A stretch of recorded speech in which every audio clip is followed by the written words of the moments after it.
నమస్తే అండి మాలద్రి గారు. నమస్కారం అండి. సార్, ఇప్పుడు ఆంధ్రప్రదేశ్లో కూటమి ప్రభుత్వం వరుసగా అరెస్టులు చేయడం మొదలుపెట్టింది.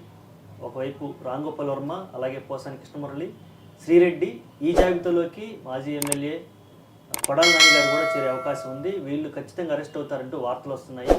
ఇది సెన్సేషన్ కోసం చేస్తుందా, ఏమైనా రివెంజ్ డ్రామా ఏమైనా కూటమి ప్రభుత్వం ప్లాన్ చేస్తుందా అనేది ఇప్పుడు ప్రజల్లో ఉన్నటువంటి అనుమానం. ముందుగా ఉజ్వల్ టీవీ ప్రేక్షకులకి, యాజమాన్యానికి ప్రత్యేక వందనాలు, నమస్కారాలు, సుస్వాగతాలు.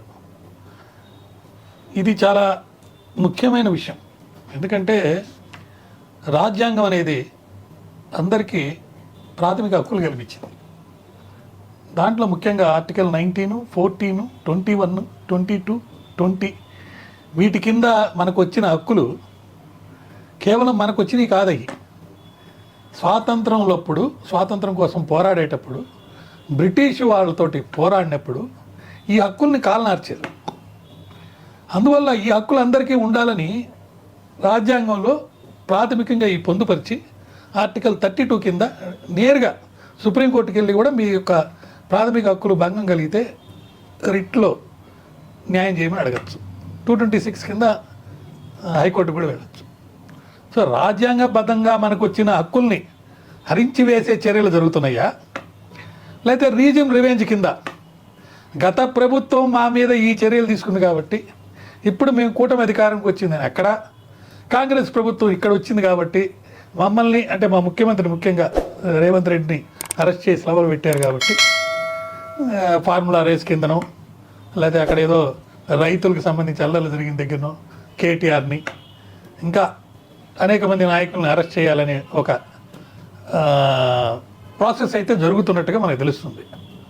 అయితే సోషల్ మీడియాలో ముఖ్యంగా అసభ్యకరమైనటువంటి పోస్టులు పెట్టిన వారిపై కేసులు, అరెస్టులు ఓ పెద్ద ఉద్యమంలా జరుగుతుంది. దీనికి సంబంధించి సినీ రంగానికి చెందిన వాళ్ళ మీద కూడా ప్రముఖులపై కేసులు నమోదయ్యాయి. మరి చెప్పాల్సిన అవసరం లేదు, మీరే పేర్లన్నీ చెప్పారు. అయితే కొంతమంది అరెస్ట్ చేశారు, జైలుకి పంపించారు. కొంతమందికి ప్రత్యేకంగా నోటీసులు ఇచ్చారు. ఆ నోటీసులు ఇచ్చి ఆ చట్టపరంగా మేము చేస్తున్నాము, అంతేగాని ఎవరి మీద మాకేం రివెంజ్ లేదని చెప్పి అనటం అనేది జరిగింది. మొన్న జరిగిన ఎన్నికల్లో ప్రత్యేకంగా మనం ఆంధ్ర రాష్ట్రానికి సంబంధించి ఒక విషయం చెప్పుకోవాలి. పవన్ కళ్యాణ్ గారు నిలబడ్డ అన్ని చోట్ల వాళ్ళ పార్టీ వాళ్ళు గెలిచారు. గతం గత నాస్తి, ప్రస్తుతం మేము అన్ని చోట్ల గెలిచాం కాబట్టి మాకు ఒక, అందులో చంద్రబాబు నాయుడు గారిని అరెస్ట్ చేసి లోపల పెట్టినప్పుడు ఆయన వెళ్ళి అక్కడ బీజేపీతో ఉండి కూడా అట్టకాకి కూడా బయటకు వచ్చి చెప్పటం, తర్వాత బీజేపీ వాళ్ళు కూడా చేరటం, ఒక పక్క బీజేపీ వాళ్ళు జగన్ ప్రభుత్వంతో అట్టకాగుతూనే కూటమిలో ఉండి పోరాటం, ఇవన్నీ అందరికీ తెలిసిన విషయాలే. వీటి గురించి నేను మరోసారి ఒక్కడి నుంచి చెప్పుకోవడానికి మెయిన్ కారణం ఏంటంటే పవన్ కళ్యాణ్ గారికి ఒక ప్రత్యేకమైనటువంటి ఒక రోల్, ఒక స్థితి, ఒక పవరు ఈ ప్రభుత్వంలో ఉంది. చంద్రబాబు నాయుడు గారు కూడా పవన్ కళ్యాణ్ చెప్పేది వినాల్సిన పరిస్థితి వచ్చింది, మెజారిటీ ఉండి కూడా, లేకపోతే ప్రజల్లో కూడా సింపతి పోయేటట్టు ఉంది. ఇది కూడా ఎందుకు చెప్పానంటే పవన్ కళ్యాణ్ మొట్టమొదట తన కుమార్తెలు సోషల్ మీడియాలో పోస్టులు చూసి చాలా బాధపడ్డారు అని అన్నాడు. ఆ మాట అంతంతో మంది మారిపోయింది. వెంటనే ఈ కేసులు పెట్టే కార్యక్రమం మొదలైంది. అప్పటి వరకు సోషల్ మీడియాలో ఎన్నికలు అయిపోయిన తర్వాత కూడా పోస్టులు వస్తూనే ఉన్నాయి. శ్రీరెడ్డి కూడా మాట్లాడింది, లేకపోతే ఇంకొక వ్యక్తి కూడా మాట్లాడాడు, అందరూ మాట్లాడుతూనే ఉన్నారు. కొంతమంది కంట్రోల్డ్గా మాట్లాడి, కొంతమంది నార్మల్గా మాట్లాడుతున్నారు. సో పవన్ కళ్యాణ్ ఇలా అన్న వెంటనే అనేక విధాలుగా అనేక మంది మీద జరుగుతూ ఉన్నాయి. తర్వాత క్షమాపణలు కూడా చెప్పేశారు, ఒకరు లేఖ రాశారు, అవన్నీ జనానికి తెలిసిన విషయమే. అయితే క్షమాపణలు చెప్పినా వదలొద్దు అని పవన్ కళ్యాణ్ గారు మరి అసెంబ్లీలో చెప్పడం నేను చూశాను, మీరు కూడా చూసుంటారు. అదేవిధంగా కాంగ్రెస్ పార్టీ అధినేత షర్మిల గారు కూడా ఇది వాళ్ళు అట్లా అన్నంత మాత్రం మీరు కేసులు చట్ట ప్రకారం పోవాల్సింది, వదిలేద్దని కూడా అన్నారు. ప్రకాశం జిల్లా మద్దిపాడు పోలీసులు మరి ఒక దర్శకుడు గారికి ఇంటికి వెళ్ళి నోటీసులు ఇచ్చేసి రావడం జరిగింది. 19వ తారీఖు హాజరుగా అమ్మని అన్నారు, అంటే రేపే వెళ్ళమని. ఆయన హైకోర్టుకు కూడా పోయాడని, హైకోర్టు కూడా అది కొట్టేశారు, మేమేం మీకు రక్షణ కల్పించలేమని చెప్పి చెప్పారు. అదేవిధంగా తుళ్ళూరు పోలీస్ స్టేషన్లో ఒక తెలుగు రైతు నాయకుడు నూతలపాటి రామారావు ఆయన ఈ కేసు పెట్టింది. తర్వాత సీఎం డిప్యూటీ సీఎం లోకేష్ల అవమానిస్తూ సినిమా తీశాడు అనేది దాని సారాంశం. ఒక క్యారెక్టర్ ద్వారా ఒక వ్యక్తిని లేదా కొంతమంది వ్యక్తుల్ని అవమానించారా లేదనేది నిర్ధారణ చేసుకున్న తర్వాతనే రిలీజ్కి ఆదేశాలు ఇస్తారు మామూలుగా. అయితే సినిమాల ద్వారా కాకుండా ఎక్స్లో పోస్టులు పెట్టాడు. ఇప్పుడు అది పాయింట్. సినిమాది వర్షన్ వచ్చినా సినిమా గురించి పెద్ద దాన్ని చర్యలు తీసుకోవడానికి లేదు, ఎందుకంటే సెన్సార్ ఇవన్నీ జరిగి వస్తాయి.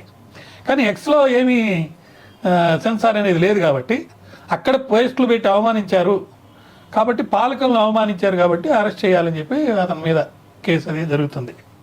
అయితే సినీ దర్శకుడు, రైటరు, మళ్ళీ ఇంకా అనేక రాజకీయ నాయకుడు ఇన్ని ఉన్నాయి ఆయన మీద. ఆయన మీద కూడా కేసులు పలు స్టేషన్లో, భవానీపురంలో, విజయవాడలో, పత్తిపాడులో, మాచెర్లలో, కావలో మాది కావలి, మరి కావలి నుంచి చెప్పారా, కోవూరు నుంచి కావలి పెట్టారా, రాజంపేట, మునుగపేట, టక్కలి, పత్తికొండ, కోడుమూరు, డోను, పాతపట్నం, అల్లూరు, తర్వాత విశాఖ, వన్ టౌను, ఆదోని 3వ టౌన్లో చాలామంది తెలుగుదేశం నాయకులు అది పనిగా పెట్టారు. ఈ మీద పెట్టి విలేకరుల సమావేశాలు జరిపి ఇష్టానుసారం మాట్లాడేసాడు ఈయన. ఎట్లా అంటే అట్లా. ఇంకో పదవి కూడా ఉండింది కాబట్టి ఆయన అరెస్ట్ చేయాలి అనేది ఒకటి. గుడివాడలో శ్రీరెడ్డి గారి మీద కేసులు పెట్టారు. ఆమె మీద ఏంటి, మహిళా నాయకురాళ్ళే ఒక నిర్మల అనే ఆమె ఫిర్యాదు చేసింది. పవన్, చంద్రబాబు, లోకేష్లపై చాలా బూతులతోటి మాట్లాడిందని. తర్వాత అదేవిధంగా ఈమె రాజమండ్రి రూరల్ పోలీస్ స్టేషన్లో టీడీపీ నాయకులు మట్టి పద్మావతి అనే ఆమె ఫిర్యాదు చేసింది. అనంతపురంలో సంగా తేజస్విని అనే టీడీపీ నాయకురాలు శ్రీరెడ్డిపై పెట్టింది. అట్లా చాలామంది విశాఖపట్నం, కంచరపాలెం అంటే విశాఖపట్నంలో అనమాట. నారా లోకేష్, పవన్ కళ్యాణ్ క్షమాపణ కోరుతూ ఆమె ఎక్స్ వేదికగా లేఖలు కూడా రాసింది. అక్కడ చాలా తెలివిగా మన వైసీపీకి కూడా రాసింది. నా వల్ల మీరు ఓడిపోతారని నేను అనుకోలేదు, కానీ నేను మాట్లాడిన మాటల వల్ల కూడా కొంత ఓటమి మీరు గురయ్యారని చెప్పి నాకు అర్థమైందని ఒక రాజకీయ నాయకుడు రాలుగానే అటు వాళ్ళకి చెప్తూ ఇటు వీళ్ళు నన్ను వదిలేసేయండి, నేను కొంతకాలం సాక్షిలో పనిచేశాను అంతేగాని వాళ్ళంటే అభిమానం, అంతేగాని నేను ఎవరి మీద ప్రత్యేకంగా ఏం లేదు, వాళ్ళకి అనుకూలంగా మాట్లాడాను, నా మాటలే తీసుకోండి కానీ నా తిట్లను తీసుకోవద్దు, అభిమానంతో అనుకూలంగా మాట్లాడాను, ఈ జన్మలో మిమ్మల్ని కలిసి ఫోటో దిగుతానని కూడా నమ్మకం నాకు లేదు, ఏదో ఆ విధంగా మాట్లాడింది. ఇది మనం ఈ సారాంశం. ఇకపోతే విశాఖపట్నంలో ఒక లా స్టూడెంట్ ఎవరో అనుకుంటా, కరెక్ట్గా తెలీదు, ఈయన గుడివాడ ఎమ్మెల్యే, మాజీ ఎమ్మెల్యే మీద ఆయన మీద కేసు పెట్టాడు. సో ఈ కేసులు అన్నీ కూడా ఎవరైనా ప్రోద్బలం చేత, రీజిమ్ రివెంజ్ వల్ల, లేదా పవన్ కళ్యాణ్ అన్న తర్వాత ఇవన్నీ జరిగినాయి కాబట్టి పార్టీ పరంగా ఏదైనా చేయడానికి పెట్టారా, లేకపోతే వ్యక్తిగతంగా పెట్టారా, ఇది ఒక భాగం. మరో విషయం ఏంటంటే గత 5 సంవత్సరాల్లో వైసీపీ ప్రభుత్వం ఉన్నప్పుడు వీళ్ళందరూ మాట్లాడే మీద ఇప్పుడు కేసులు పెడుతున్నారు. ఆ ప్రభుత్వం ఉన్నప్పుడు మరి తెలుగుదేశం వాళ్ళు, బీజేపీ నాయకులు, జనసేన పార్టీ వాళ్ళు కూడా చాలా మాట్లాడారు. అప్పుడు కొంతమంది మీద కేసులు పెట్టారు. ఇప్పుడు బోరగడ్డ అనిల్ పరిస్థితి ఏంది, అప్పుడు ఎన్ని మాట్లాడాడు ఆయన, ఆయనకి ఎగనిస్ట్గా మాట్లాడిన, అంతకంటే సీరియస్గా మాట్లాడిన వాళ్ళు తెలుగుదేశంలో కూడా ఉన్నారు, పవన్ కళ్యాణ్ పార్టీలో కూడా ఉన్నారు. వాళ్ళందరి మీద కేసులు ఏమైనాయి అంటే ప్రభుత్వాలు మారినప్పుడల్లా కేసులు అనేవి మారిపోతూ ఉంటాయా? కాదు కదా, చట్టం దాని పని చేసుకోవాలి. కాబట్టి పోలీసు వాళ్ళు కానీ, రెవెన్యూ వాళ్ళు కానీ, ఇతర అధికారులు నిష్పక్షపాతంగా పరిశోధన జరిపి వాళ్ళు చెప్పిన మాటలు ఏంటి, వాటి వల్ల దాని ఎఫెక్ట్ ఏంటి, డిఫమేషన్ వచ్చిందా, ఇంకేమైనా జాతీయ సమగ్రతకు కానీ, రాష్ట్ర సమగ్రతకు కానీ, లేకపోతే వ్యక్తిగత స్వేచ్ఛని భంగం కలిగించే విధంగా కానీ ఏమైనా జరిగినాయా, ఇది చూడాల్సిన పరిస్థితి ఉంది. అయితే ఇక్కడ కొన్ని విషయాలు మనము ముఖ్యంగా గుర్తుపెట్టుకోవాల్సింది ప్రాథమిక హక్కులు. ఈ ప్రాథమిక హక్కుల వల్ల వ్యక్తి స్వాతంత్రానికి మూల స్తంభంగా మనకు చట్టంలో ఏర్పడింది. ఆ అయ్యే హరించిపోతే ఇక ప్రజాస్వామ్యం లేదు, చట్టం లేదు. రాజ్యాధికారానికి రాజ్యాంగం విధించిన పరిమితులే ఈ పౌర హక్కులు. అంటే రాజ్యం మీదనే పరిమితులు పెట్టింది, మీరు ఇంతకు మించి వాళ్ళ మీద చర్య తీసుకోవడానికి లేదు. అంటే వాళ్ళు మాట్లాడినప్పుడు రీజనబుల్ రిస్ట్రిక్షన్స్, చాలామంది ఏమంటారంటే నాకు రైట్ టు స్పీచ్ ఉందంట, మాట్లాడే హక్కు ఉంది అని అంటారు. మాట్లాడే హక్కు ఎవరికీ లేదు. మాట్లాడే స్వతంత్రం అనే హక్కు ఉంది. స్వతంత్రంగా మీరు మాట్లాడచ్చు, కానీ మాట్లాడే హక్కు లేదు. స్వతంత్రంగా మాట్లాడే హక్కు ఉంది.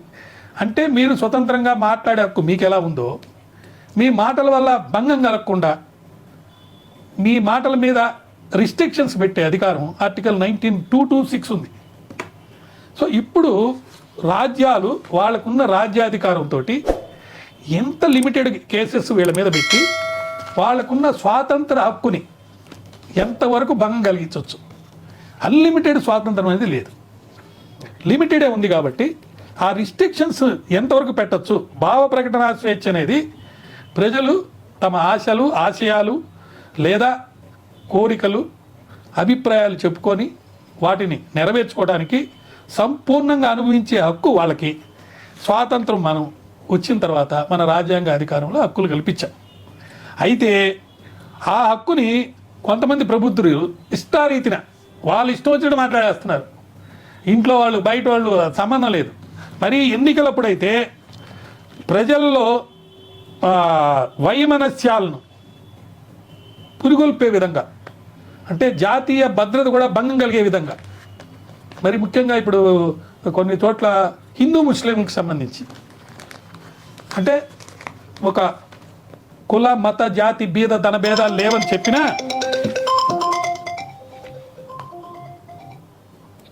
హలో సార్ అదే లింక్ షేర్ చేశారు సార్, ఇప్పుడే మీకు కూడా పంపించాను. చాలా థ్యాంక్స్ సార్. షేర్ చేశారమ్మా? సార్ చేశాను. బాగా వచ్చిందమ్మా? బాగా వచ్చింది సార్, చాలా థ్యాంక్స్ సార్. వెల్కమ్ అమ్మా. ఇంక ఎప్పుడున్నా ఏమున్నా చెప్పండి, మీ స్కూల్కి ఏది కావాలన్నా నేను చేస్తానమ్మా. డెఫినెట్గా thank you so much sir. All the best అమ్మా. ఇది అందరికి పంపించండి అమ్మా, మన వాళ్ళకి. తప్పకుండా sir, thank you so much. అలాగే, వెల్కమ్. Thank you sir. ఏం చెప్తాను నేను? కుల మత జాతి భేద ధన భేదాలు లేవని చెప్తున్నారు, కానీ ఎన్నికలు వచ్చినప్పుడు ఎన్ని వాడేసి ఏదైనా సరే ఎన్నికల్లో మేము అధికారంలోకి రావాలి, అధికారంలోకి వచ్చిన తర్వాత మనం ఏం మాట్లాడినా అవన్నీ చెల్లుబాటు చేసుకోవచ్చు, ఎవరైనా మనకి ప్రతిగా మాట్లాడితే వాళ్ళ మీద చర్యలు కూడా తీసుకోవడానికి ఈ వంది మాగదులు అయితే అధికారులు అనేవాళ్ళు వాళ్ళు ఉన్నారు కదా, వాళ్ళని అట్లా వాడుకోవచ్చు అని చెప్పేసి ఒక విధంగా మనస్తత్వం అనేది ప్రజల్లో, రాజకీయ నాయకుల్లో వచ్చింది. ఆ ఉపన్యసించడం ఆ విధంగా అంటే వైమనస్యాలను పురిగొల్పే విధంగా ఉపన్యసించటం, ఏ భాగాలు వ్యాప్తికి ఉపక్రమించటం, ఇవి రెండు కూడా ఎన్నికల ప్రచారాల్లో భాగమని మనకు ఈ ప్రజాప్రాతినిధ్య చట్టమే నిర్దేశిస్తుంది. అలా మాట్లాడితే వాళ్ళ మీద చర్యలు తీసుకోమని చెప్పి చట్టం చెప్తుంది. కానీ ఎన్నికల వేళ పని కట్టుకొని ఏదో విధంగా అధికారం రావడానికి ఈ విషవాక్యాలతో ఓటర్లకు గాల వేసే నాయకులు కొల్లలు ఎక్కడ చూసినా అదే. దాంట్లో భాగమే ఇప్పుడు తెలుగు రాష్ట్రాల్లో జరిగినటువంటి ఈ తంతు. దీన్ని అరికెట్టడానికి కేంద్రం ఈ మధ్య అనేక చట్టాలు, 3 చట్టాలు మారిస్తే, ఒక చట్టంలో, ఆ చట్టం పేరు కూడా చెప్తా మీకు, భారతీయ న్యాయ సంహిత, ఈ చట్టంలో 3 సెక్షన్లు పెట్టింది. 196, 299, 353. ఈ సెక్షన్లు సరిపోతాయి మీకు చాలని చెప్పి చెప్పింది. కానీ వాస్తవం అది కాదు. 109 మంది శాసనసభ్యుల మీద ప్రస్తుతం జాతీయ సమగ్రతకు గొడ్డలు పెట్టులాగా మాట్లాడారు అని ఏమండి కేసులు ఉన్నాయి. చిన్న విషయం కాదు. అదేవిధంగా ఇండియా హేట్ క్లబ్ అనే ఒక సంస్థ సర్వే చేస్తే 668 కేసులు, ఉదంతాలు దేశీయంగా అల్పసంఖ్యాక వర్గాలపై విషాన్ని విరజమ్మిన ఉదంతాలు ఉన్నాయి. అది కూడా కాకుండా మహారాష్ట్ర, యూపీ, హర్యానా, ఉత్తరాఖండ్, కర్ణాటక, గుజరాత్, ఆంధ్ర, తెలంగాణ రాష్ట్రాల్లో ఇలాంటివి ఎక్కువ చూసాయంట ఈ ఎన్నికల్లో, పార్లమెంట్ కానీ అసెంబ్లీ కానీ. ఏపీలో ముఖ్యంగా వైసీపీ పార్టీ అధికారంలో ఉన్నప్పుడు వాళ్ళకి అన్లిమిటెడ్, ఎలా అంటే అలా ఏం మాట్లాడినా చెల్తదనే ఒక భావంతో మాట్లాడిన సందర్భాలు చాలా ఉన్నట్టుగా మనం పేపర్లలో కానీ చూస్తున్నాం. ఇప్పుడు అవన్నీ కూడా కేసుల కింద వస్తున్నాయి.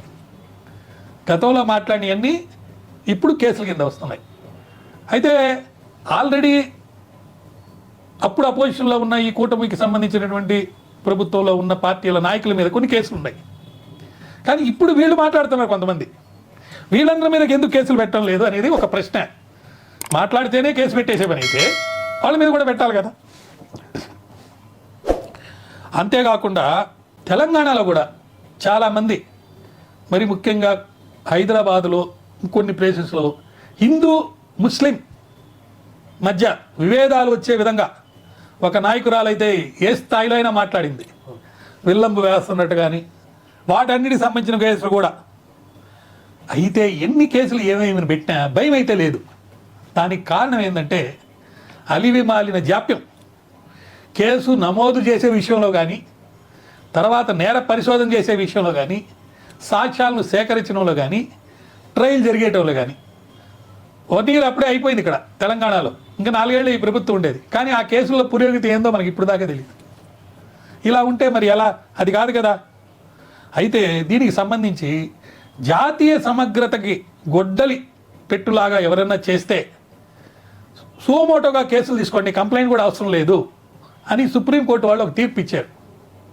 ఆ సుమోటోగా కేసులు తీసుకోండి అని చెప్పడం కాకుండా దాన్ని కట్టడిలో భాగంగా తీసుకోకుండా అలక్ష్యం చేస్తే అధికారుల మీద కూడా చర్యలు తీసుకుంటామని చెప్పి కూడా సుప్రీంకోర్టు చెప్పడం జరిగింది. కానీ ఇంత చెప్తున్నా, ఇంత జరుగుతున్నా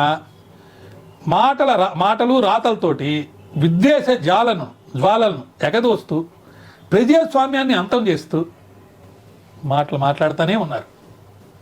ఇలాంటి పరిస్థితుల్లో మీలాంటి ఛానల్స్ వాళ్ళు, నేను లేకపోతే నాలాంటి వాళ్ళు దీనికి సంబంధించి మాట్లాడుతున్నామంటే ఇది చాలా ఇంపార్టెంట్ విషయం. దీన్ని నిర్మూలించాలంటే నిష్పక్షపాతంగా పరిశోధన జరగాలి.